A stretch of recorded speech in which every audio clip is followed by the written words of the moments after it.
নমস্কার বন্ধুরা, জবাবদির সাই নিউজ চ্যানেলের পক্ষ থেকে তোমাদের সকলকে জানাই স্বাগত। তো বন্ধুরা, আজকে কথা বলবো ইস্টার্ন রেলওয়ের পক্ষ থেকে বের হওয়া সম্পূর্ণ একটি নতুন নোটিফিকেশন নিয়ে তোমাদের সাথে কথা বলবো, যেখানে তোমরা দেখতে পাবে মিনিমাম যদি তোমার থেকে থাকে মাধ্যমিক পাস, তাহলেই তুমি আবেদন করতে পারছো।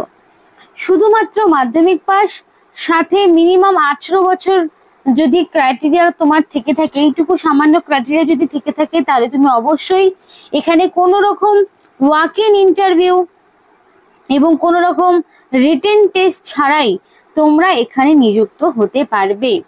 এবং ছেলে হোক কিংবা মেয়ে, প্রত্যেকের জন্যই সুযোগ রয়েছে অ্যাপ্লিকেশন করার। খুবই ভালো সুযোগ তোমাদের রয়েছে। যারা দীর্ঘদিন ধরে কমেন্ট করছিলেন নিজস্ব লোকাল স্টেশনের নাম, তারা কিন্তু এক এক করে তারা নিজস্ব স্টেশনের বিভিন্ন ইনফরমেশন পাচ্ছ। বাকি আরো আসতে চলেছে, ধৈর্য ধরে তোমরা একটু ওয়েট করো, কারণ কি এক এক করে কিন্তু সমস্ত স্টেশন থেকেই ভ্যাকেন্সি ছাড়তে শুরু করেছে। তো আজকে আরো একটি সেই রকমই নতুন নোটিফিকেশন নিয়ে তোমাদের সাথে কথা বলছি।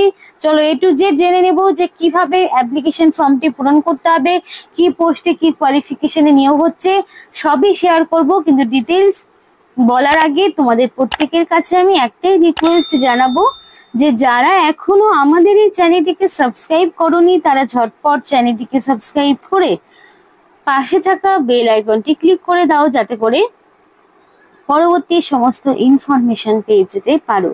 তো চলো বন্ধুরা, দেরি না করে এবার অফিসিয়াল নোটিশ নিয়ে ডাইরেক্ট বিস্তারিত আলোচনা তোমাদের সাথে শুরু করব। তো এখানকার মিনিমাম যে এডুকেশনাল কোয়ালিফিকেশন চাওয়া হয়েছে তোমরাই দেখে নাও। পরিষ্কার বলা রয়েছে 10 স্ট্যান্ডার্ড পাস। তো মিনিমাম মাধ্যমিক পাস, এই নয় যে হায়ার কোয়ালিফিকেশন থাকলে তোমরা অ্যাপ্লিকেশন করতে পারবে না, এমনটা কিন্তু নয়। মিনিমাম মাধ্যমিক পাস তোমার কোয়ালিফিকেশন লাগবে। যদি তোমার উচ্চ মাধ্যমিক কিংবা গ্র্যাজুয়েশন থাকে, সেক্ষেত্রেও কোনো রকম সমস্যা হবে না। আর এখানে তোমাদের যে মিনিমাম বয়সটুকু, সেটা হচ্ছে মিনিমাম 18 থেকে ম্যাক্সিমাম 55। 18 মানে মিনিমাম 18 থেকে ম্যাক্সিমাম 55-র মধ্যে তোমার বয়স হতে হবে, তবেই কিন্তু তুমি এখানে অ্যাপ্লিকেশন করতে পারবে। তো বয়সটা কিন্তু অনেকটাই রাখা হয়েছে, তাই ছাড়ের আর কোনো ব্যাপার নেই। 18 থেকে 55 যাদের বয়স, তারা এখানে আবেদন করো। অ্যাপ্লিকেশন জমা দেওয়ার লাস্ট ডেট আগস্টের 10 তারিখ। 12/7/2025 থেকে অ্যাপ্লিকেশন শুরু হয়ে গেছে। আগস্টের 10 তারিখ পর্যন্ত অ্যাপ্লিকেশন করতে পারবে। www.indianrailway.government.in এই অফিসিয়াল ওয়েবসাইটে গিয়ে তোমাদেরকে অনলাইন অ্যাপ্লিকেশন করতে হচ্ছে। তো দেখো, এখানে তুমি কোন স্টেশনের হয়ে অ্যাপ্লিকেশন করছো, ফার্স্ট অফ অল সেই স্টেশনের নাম তোমরা মেনশন করো। তো বন্ধুরা, এখানে তোমরা দেরি না করে ঝটপট নিজস্ব লোকাল স্টেশনের নাম আমাদেরকে কমেন্ট করে জানাও। তাতে করে কি হবে, তাহলে সেই লোকাল স্টেশনে থাকা যে বিভিন্ন নোটিফিকেশন বা কি পোস্টে নিয়োগ হচ্ছে, আদৌ কোনো নোটিফিকেশন রয়েছে কিনা, সেই সবটা তোমাদেরকে জানাতে পারবো। তাই অবশ্যই তোমাদের লোকাল স্টেশনের নাম আমাদেরকে জানাতে পারো। তো দেখো, ফার্স্ট অফ অল তোমাদের হচ্ছে কোন স্টেশনের হয়ে তুমি অ্যাপ্লিকেশন করছো, তোমাকে কিন্তু সেটা মেনশন করতে হবে। তারপরে অ্যাপ্লিকেশন ফর্মটি খুব ভালোভাবে পূরণ করতে হবে, কোনো রকম কাটাকাটি হওয়া যাবে না, সেদিকটা মাথায় রাখতে হবে। তারপরে name of the applicant in block letter, তো ব্লক লেটারে তোমার নাম থাকতে হবে। ফাদার্স নেমের জায়গায় ফাদার্স নেম থাকবে। এবার এখানে ছেলে হোক কিংবা মেয়ে, মেল ফিমেল, ম্যারিড আনম্যারিড, প্রত্যেকেই তাদের বাবার নামই দিতে হবে। এবং এখানে রিসেন্ট কালার পাসপোর্ট সাইজের ফটো, যেটা 6 মাসের বেশি পুরনো হবে না, 2 কপির সঙ্গে রাখতে হবে। এবং residential address with PS and district and pincode, তার মানে হচ্ছে তোমাদের ফার্স্ট অফ অল থাকবে ভিলেজের নাম, তারপরে থাকবে তোমাদের ভিলেজের পরে থাকবে পোস্ট অফিস, দেন পুলিশ স্টেশন, ডিস্ট্রিক্ট, পিনকোড। তো এইভাবে সমস্ত অ্যাড্রেসটি তোমাকে দিতে হবে। রেসিডেন্সিয়াল প্রুফ হিসেবে আধার কার্ড কিংবা ভোটার আইডি, ড্রাইভিং লাইসেন্স কিংবা পাসপোর্ট, যে কোনো একটি সেলফ অ্যাটাস্টেড করে দিতে হবে।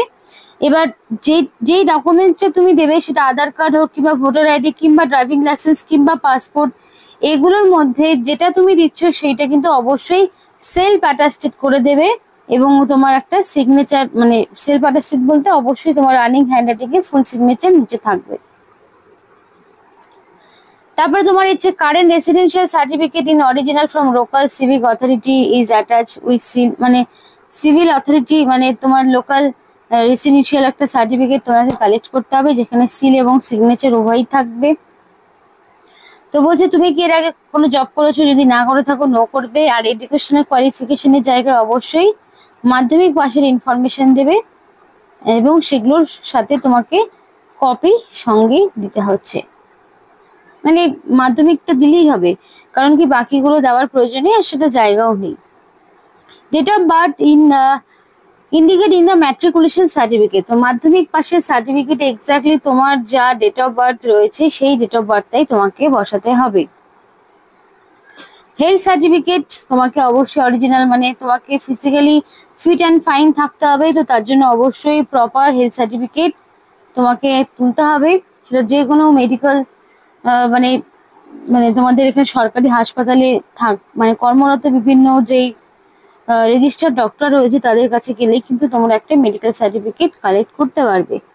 তারপরে তোমার যদি এক্সট্রা ভাবে তোমার একটা ক্যারেক্টার সার্টিফিকেট তোমাকে কালেক্ট করতে হবে, সেটা তুমি এসপি এসডিও বিডিও অফিস থেকে তুমি ক্যারেক্টার সার্টিফিকেট তুলতে পারো, তো সেটা তোমাকে দিতে হচ্ছে। তারপর হচ্ছে 3 passport size recent photograph with signature to be enclose with application form, application ফর্মের সাথে 3টে কালার পাসপোর্ট সাইজের ফটো সাথে সিগনেচার থাকবে অ্যাপ্লিকেশন ফর্মের। মোবাইল নাম্বার, যেটা স্পেসিফিক্যালি যেটা হোয়াটসঅ্যাপ নাম্বার রয়েছে সেরকম মোবাইল নাম্বার। মেল আইডিটা ম্যান্ডেটরি নয়, তবে মেল আইডিটা দিয়ে দিলে আমার মনে হয় বেটার হয়। তো অবশ্যই ভ্যালিড একটি মেল আইডি তোমাকে কিন্তু প্রোভাইড করতে হবে, এবং কোন স্টেশনের হয়ে তুমি অ্যাপ্লিকেশন করছো এবং সেই স্টেশন থেকে তোমার ঠিক দূরত্ব কতটা বাড়ির সেইটাও তোমাকে মেনশন করে দিতে হবে।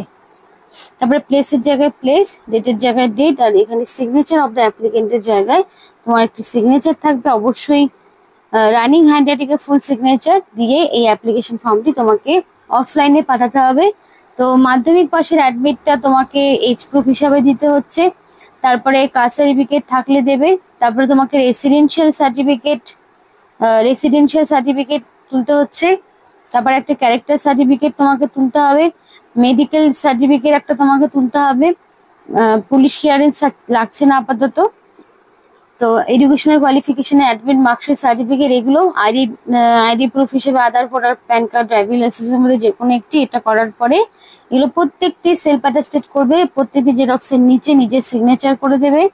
ডিক্লারেশনের এখানে হচ্ছে আই দিয়ে তোমার নাম, ডটার সন অফ তোমার বাবা মানে নিজের নাম দিয়ে, তারপরে ডটার নাকি সন তোমার বাবার নাম, ভিলেজের নাম, post office, pincode, district, state, আবার সরি এর একটা পিএস পুলিশ স্টেশন, আর লাস্টে পিনকোড, এটা দিয়ে এই ডিক্লারেশনটা পূরণ করে এখানে একটা সিগনেচার তোমাকে করতে হবে। এই করে অ্যাপ্লিকেশন ফর্মটি কিন্তু তোমাকে পূরণ করতে হচ্ছে।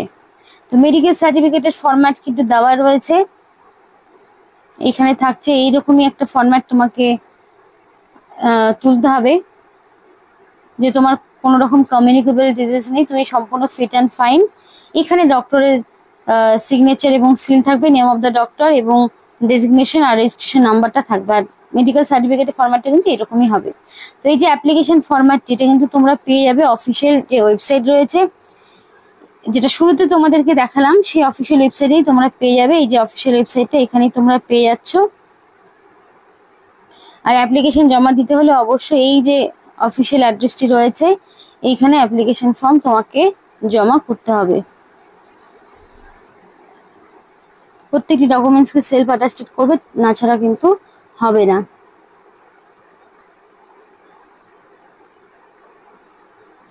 তো এবার দেখো তোমাদের বলি যে কোথা থেকে নিয়োগটি করা হচ্ছে, আর ওটা বলি যে হল কন্ট্রাক্টর পোস্টে হচ্ছে, এবং যে যত টিকিট সেল করবে সেই অনুযায়ী সে কমিশন পাবে। তো যত টিকিট সেল তত পার্সেন্ট কিন্তু এখানে কমিশন রয়েছে। তো বেসিক্যালি এখানে তোমাদের যে কটা স্টেশনে নিয়োগ করা হচ্ছে সেটা দেখো, বারাপ্পালাসি বলে একটি জায়গা, তারপরে হচ্ছে খাটাও বলে একটি জায়গা, তারপরে হচ্ছে ছিতমাকান্তপুর বলে একটি জায়গা, স্টেশনগুলো বলা রয়েছে কোথায় কোথায়। আকবরনগর স্টেশন থেকে মুরারপুর হল্ট, তারপরে রয়েছে দেখো প্রেয়াহাট হল থেকে গদ্দা স্টেশন, হাঁসডিয়া থেকে দুমকা স্টেশনের মধ্যে পড়ছে, এবং এই সমস্ত স্টেশনগুলোর পক্ষ থেকে কিন্তু তোমাদেরকে নিয়োগ করা হচ্ছে। টোটালটাই মালদা ডিভিশনের মধ্যে পড়ছে, এবং এই যে ঠিকানা রয়েছে এই ঠিকানায় অবশ্যই তোমাকে পাঠাতে হবে নির্দিষ্ট সময়ের মধ্যে। অবশ্যই তোমার হচ্ছে স্টেশনের নাম তোমার মেনশন করা থাকবে। তো আরো একটি নতুন স্টেশনের নাম তোমাদেরকে, মানে আরো বিভিন্ন স্টেশনের নাম তোমাদের সাথে শেয়ার করলাম। অবশ্যই কিন্তু এখানে অ্যাপ্লিকেশন করো। আজকের মতো ভিডিওটি এই পর্যন্ত। ভিডিওটি ভালো লাগলে অবশ্যই লাইক এবং চ্যানেলটিকে সাবস্ক্রাইব করে আমাদের সাপোর্ট করো, আমাদের সাথে থেকেও, পাশে থেকেও। আর ভিডিওটি সম্পূর্ণ দেখার জন্য তোমাদের সকলকে জানাই অসংখ্য ধন্যবাদ।